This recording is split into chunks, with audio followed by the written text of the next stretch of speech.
My fiancé confessed 2 months before our wedding. By the way, I have 3 teenage daughters you'll be supporting after the wedding. Surprise, I said. What a beautiful surprise. Then I hired a private investigator and canceled the venue. Her screaming call when she found out I discovered her 5 previous secret marriages. I need a drink just to type this shit out. Seriously, grab a beer or something before reading because you won't believe what I just escaped. 2 months ago, I was engaged to a woman I thought was the love of my life. Today, I'm sitting in my empty house with divorce papers from marriages I didn't even know existed scattered across my coffee table. Life comes at you fast, huh? Let me back up. I met Serena at a golf tournament 4 years ago. I'm not some country club type. I was there because my company sponsored a hole, and being the newest executive meant I got voluntold to attend. She was working the event, coordinating the silent auction. Smart, gorgeous, funny as hell, and seemingly down to earth, despite moving in wealthy circles. We hit it off immediately. Started dating, and everything seemed perfect. She told me she was 38, divorced once briefly in her 20s, no kids, and worked as an event coordinator for high-end fundraisers. I'm 42, divorced once myself, no kids, and we seemed perfectly matched. Similar interests, compatible lifestyles, great chemistry, the whole package. After 1.5 years, she moved into my house. Another year later, I proposed. The wedding was set for this June, a modest affair by her standards at a vineyard estate that still cost me a damn fortune in deposits. Our relationship wasn't perfect, whose is? But the issues seemed normal. She traveled frequently for work, was private about her past, which I respected since my own divorce had been messy. She was vague about family but said they were estranged, which seemed reasonable given some of the stories she shared. She didn't want me on her social media because previous stalking issues made her cautious. Again, seemed reasonable. Looking back, the signs were there. The separate bank accounts she insisted on. The P.O. box where most of her mail went. The work emergencies that would take her away for days. The burner phone I once found that she claimed was for work clients with boundary issues. But hindsight is 20/20, and I was too busy falling for what turned out to be an Oscar-worthy performance. 2 months ago, we were having dinner at home. I'd grilled steaks, opened a nice bottle of wine, typical Friday night. She seemed nervous, which was unusual. "I need to tell you something," she said, playing with her napkin. "It's about the wedding, and after." My first thought was cold feet or maybe a job opportunity somewhere else. Not what came next. "I have 3 daughters," she said. "They're 13, 15, and 16. They've been living with my sister while I got established here, but they'll be moving in with us after the wedding." I nearly choked on my wine. "You have 3 teenage daughters you never mentioned in nearly 3 years together?" She nodded, looking sheepish, but also calculated. "I know it's a lot, but I wanted to make sure we were solid before introducing such a big complication. Kids can scare men off, you know?" "Where's their father?" I managed to ask. "Not in the picture," she said dismissively. "He doesn't pay child support, so you'll need to help with their expenses. My sister's been homeschooling them, but they'll need to enroll in private school here. The good news is they're amazing girls. You're gonna love them." My brain was short-circuiting. 3 teenagers. Private school. No mention of this for 3 years. Not once. Not a photo. Not a Father's Day absence. Nothing. "What are their names?" I asked. She hesitated just slightly too long. "Madison, Taylor, and Alexis." That tiny hesitation was the first crack in her performance. I'd later learn why. She couldn't immediately remember which names that she'd assigned to these particular fictional children. But in that moment, I just felt blindsided, yet trying to be understanding. "This is a lot to process. Why tell me now, 2 months before the wedding?" "The timing worked out," she said. "Their school year with my sister ends right before our wedding. And honestly, I was afraid you might back out if I told you earlier." I nodded slowly, mind racing. "What a beautiful surprise," I said, forcing a smile. "Tell me more about them." For the next hour, she spun elaborate stories about these girls, their personalities, allergies, hobbies, achievements. The details were impressive. She even had photos ready on her phone, which I now suspect were purchased stock images or scammed from someone's social media. After she went to bed, I sat up drinking, trying to make sense of it. The woman I was about to marry had hidden 3 children from me for our entire relationship. What else was she hiding? The next morning, I told her I needed time to process but was excited to meet them. She seemed relieved, buying my act completely. That Monday, I took a personal day but pretended to go to work. Instead, I went to see Dan, an old college buddy who's now a private investigator. I wasn't proud of going behind her back, but something felt very wrong. 3 kids she never mentioned? Dan said, eyebrows shooting up. Red flag city, man. I know how it sounds, I replied. Maybe there's a reasonable explanation. Maybe she was worried about my reaction. But I need to know what I'm getting into. Dan nodded. Give me 3 weeks. This could involve multiple states if she's hiding something this big. I wrote him a check for his retainer, provided Serena's full name, birth date, the few details I knew about her past, and her current workplace information. Those 3 weeks were the longest of my life. I played normal with Serena, discussing wedding details and asking occasional questions about the girls. She always had answers ready, but dodged specifics about when I might meet them. Let's wait until right after the wedding, she said. I don't want to disrupt their routine again. Dan called me nearly a month later. We need to meet, not on the phone, was all he said. I met him at a diner outside town where no one would know us. He brought a thick folder and a grim expression. You're not going to like what I found, he started, sliding the folder across the table. Your fiancée isn't who she says she is. For starters, her real name is Valerie Simmons, not Serena Shaw. I stared at the copy of her real driver's license with a different name, but her photo. She doesn't have 3 kids, Dan continued. She's never had any children. What she does have is an impressive criminal record for fraud and at least 5 previous marriages, none of which were properly dissolved. He laid out marriage certificates, divorce filings that were never completed, and police reports from 3 different states. She finds wealthy men, marries them, drains their accounts, then disappears to start over somewhere else. The business trips are actually her maintaining relationships with at least 2 other men in different cities. And the kicker? She was planning to marry one of them next month in Denver. The folder contained surveillance photos of Serena Valerie with another man, looking very much in love. It held bank records showing transfers from accounts I didn't know existed. Credit card statements in names I'd never heard. Most damning was what Dan had found in her belongings during his investigation.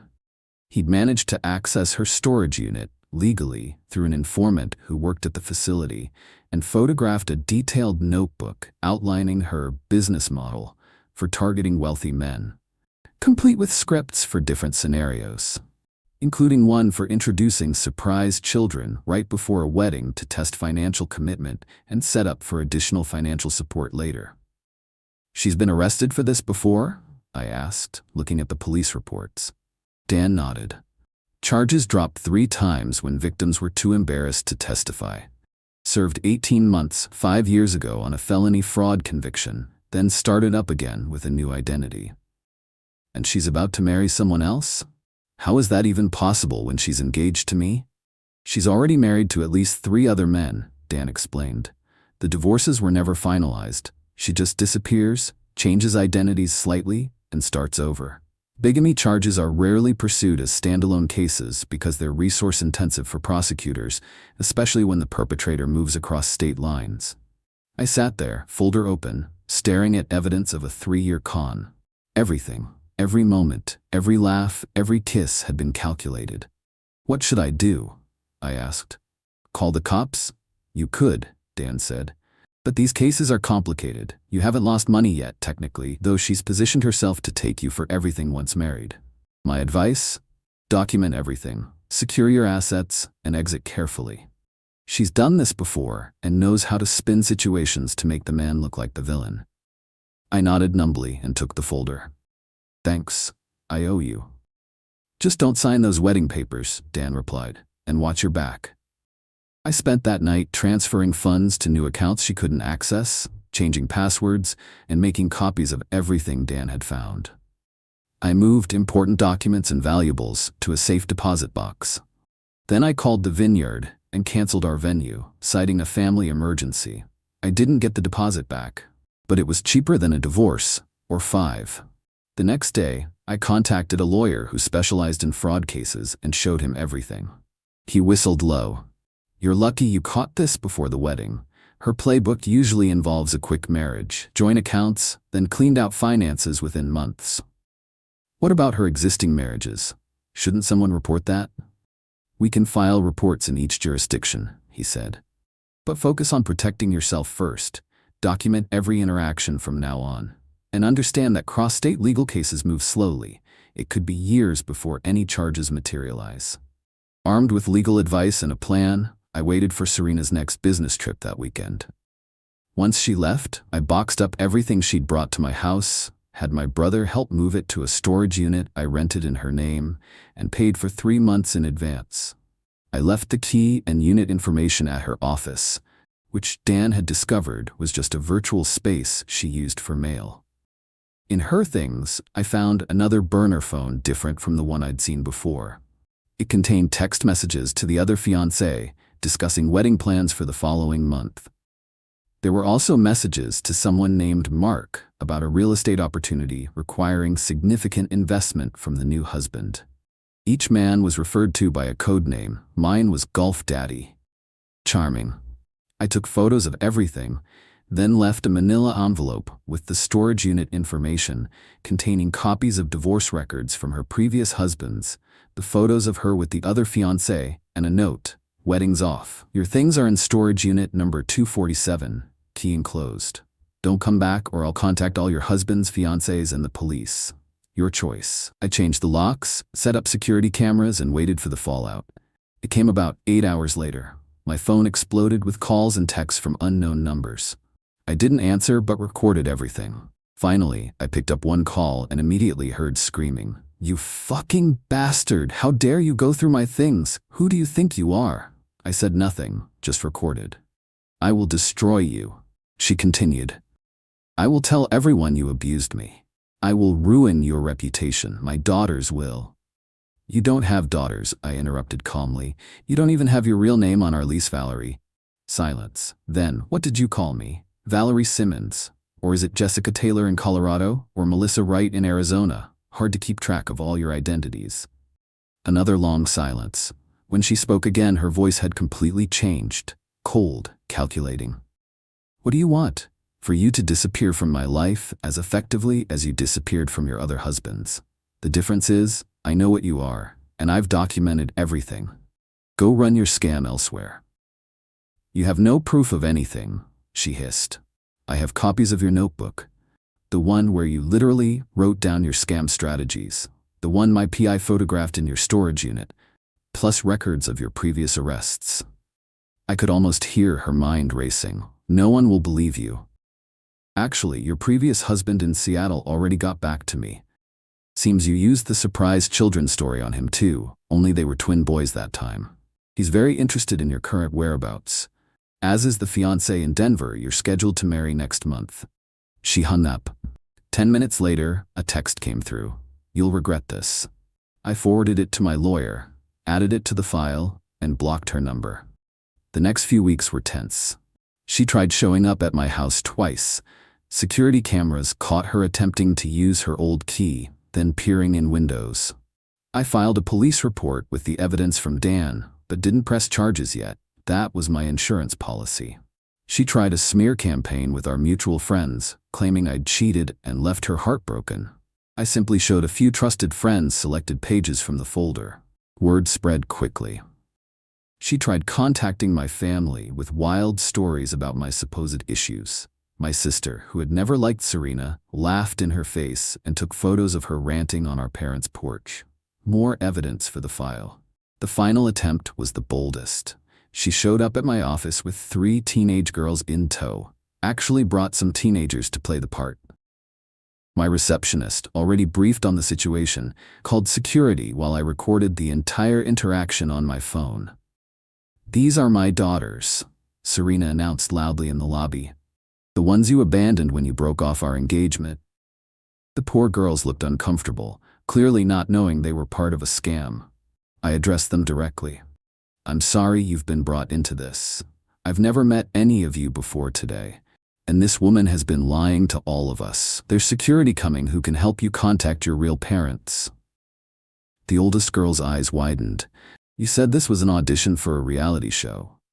And just like that, Serena's last play fell apart. She tried to drag the girls out, but security arrived. The girls, realizing something was very wrong, refused to leave with her. Police were called, statements taken. Turns out she'd promised the teens $100 each to pretend to be her daughters for a TV audition. This incident resulted in actual charges, endangerment of minors, and attempted fraud. Though she made bail quickly, that was the last direct attempt. Through mutual connections, I heard she left town shortly after, probably to focus on her Denver wedding. After consulting with my lawyer, I sent a carefully worded package of information to the Denver fiancé. His wedding was abruptly canceled too. It's been 4 months now. I've continued working with my lawyer to document everything and file reports in multiple jurisdictions. The process is glacially slow, with each state treating it as a low-priority case. My lawyer warned me that without significant financial losses, many of these cases might never result in charges. That's how these scammers operate. They stay just under the radar of serious prosecution. The strangest part of all this? Some days I still miss the woman I thought she was. The one who didn't exist. 3 years is a long time to live with a complete fabrication, and my mind still struggles to reconcile the woman I loved with the con artist who planned to ruin me. I've started seeing a therapist to process it all. Changed my dating app settings to friends only for now. Rebuilt the financial cushion I'd depleted paying for a wedding venue I never used. Last week, I received a text from an unknown number. "You were different." Almost made me want to stop. Almost. I didn't respond. Just forwarded it to Dan, added it to the evidence file, and poured myself a whiskey. Some people collect stamps. Apparently, my ex collects husbands and near misses. I'm just glad to be in the latter category. Update, 6 months later. Well, things have developed in ways I couldn't have predicted. Turns out my information package to the Denver fiancé did more than just save him from marriage to a con artist. It started a slow-rolling investigation. Denver guy, his name is Thomas, we've since spoken, didn't just cancel his wedding quietly like I did. He's some hotshot tech executive with resources and connections I can only dream of. After verifying my information, he hired a team of private investigators who specialized in multi-state fraud cases. They've spent months building a comprehensive case, connecting with other victims, and documenting patterns of fraud across state lines. Thomas's resources allowed for a level of investigation that individual police departments simply wouldn't commit to for mere romance scams. 3 months ago, all that evidence was presented to the FBI's Financial Crimes Division. Because the scam crossed state lines, involved identity theft, and had a dollar value exceeding their threshold, they opened an official investigation. Last month, I gave my first formal interview to an FBI agent. "These cases are complex and take time," she explained. "We've been aware of similar schemes, but proving them requires establishing patterns across jurisdictions. Your documentation helps connect those dots."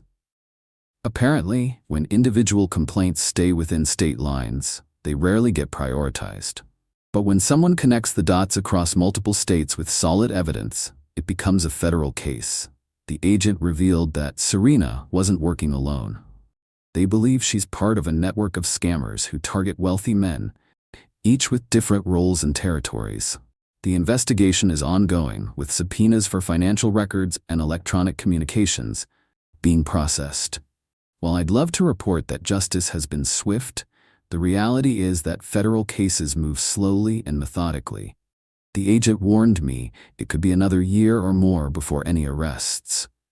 But knowing the machinery of justice is finally grinding forward brings its own satisfaction.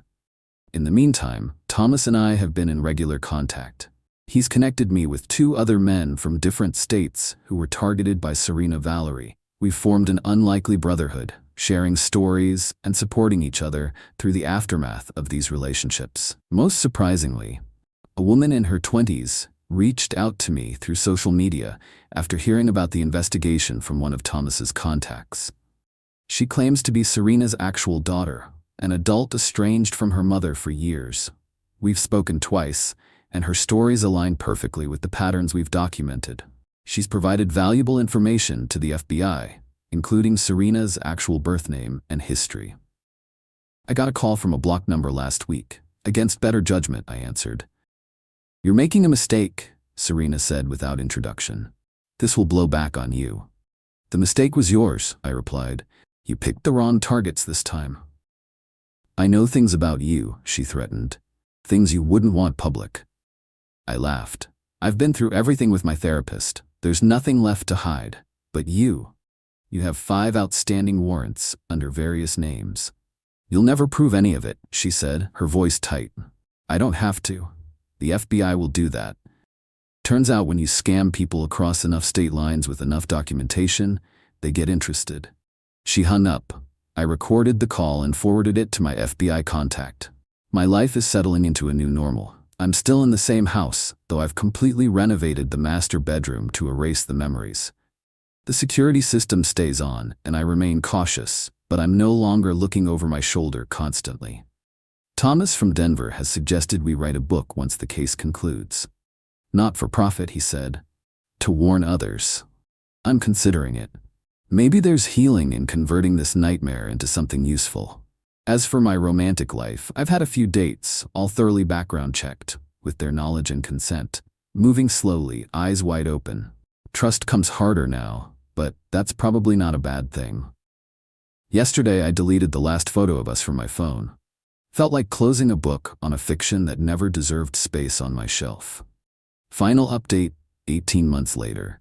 This will be my last update about the Serena Valerie saga. Finally, there's real closure to report. After nearly 2 years of investigation, the FBI made arrests last month. My ex and 4 members of her network have been indicted on federal charges, including wire fraud, identity theft, and conspiracy. Their operations spanned 15 states and targeted at least 26 men over the past decade.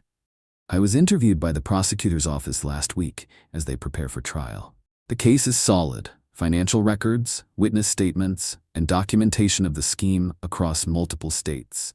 The evidence Thomas's team uncovered was instrumental, showing a coordinated pattern that elevated this from isolated incidents to organized crime. The full scope of their operation is staggering. They used wedding planners, venue operators, and other legitimate businesses as unwitting resources to identify wealthy targets. They maintained detailed files on victims, complete with psychological profiles to maximize manipulation. They even had contingency plans for various scenarios, including what to do if a mark became suspicious. Thomas has become a friend through all this. He's channeled his anger into advocacy, using his tech background to develop tools that help romance scam victims track digital evidence. I've contributed to testing his software, which is now being evaluated by several police departments. I've connected with 5 other men who were targeted by Serena specifically. We've formed a strange support network, sharing our experiences and the red flags we missed. The similarities in our stories are eerie.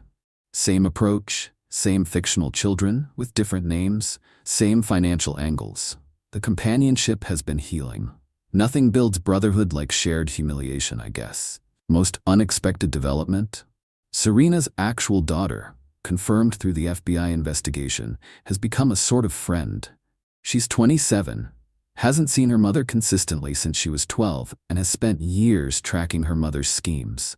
Her insights have been valuable to the investigation, and our conversations have helped me understand that Serena's manipulation skills were honed long before she met me. As for me, I'm dating someone new. Moving cautiously, with full transparency on both sides. She suggested we do background checks on each other after I explained my situation, handed me her social security number and birth certificate on our 3rd date. The trust we're building feels solid because it's founded on reality, not fiction. Looking back at red flags I missed, the lack of consistent childhood stories, the absence of long-term friends, the resistance to being tagged in social media, the burner phones, the vague family history, the convenient emergencies that aligned with holidays or family events. But the biggest lesson?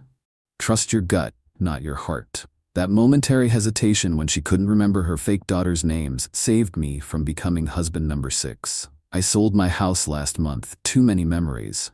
Bought a cabin in the mountains where I spend weekends. Found peace in solitude again. The FBI agent handling the case called yesterday to let me know they've added money laundering charges based on new evidence. The potential sentences are substantial now. Decades, not years. I don't hate Serena anymore. That's the strangest part of all this. I pity the emptiness that drives someone to build their life on lies. What a hollow existence, never being known for who you really are. Yesterday I drove my motorcycle through mountain roads, something I never did when we were together, because she thought it was too dangerous. The wind and curves demanded my complete attention, leaving no room for thoughts of the past. Freedom, it turns out, feels a lot like moving forward at your own pace.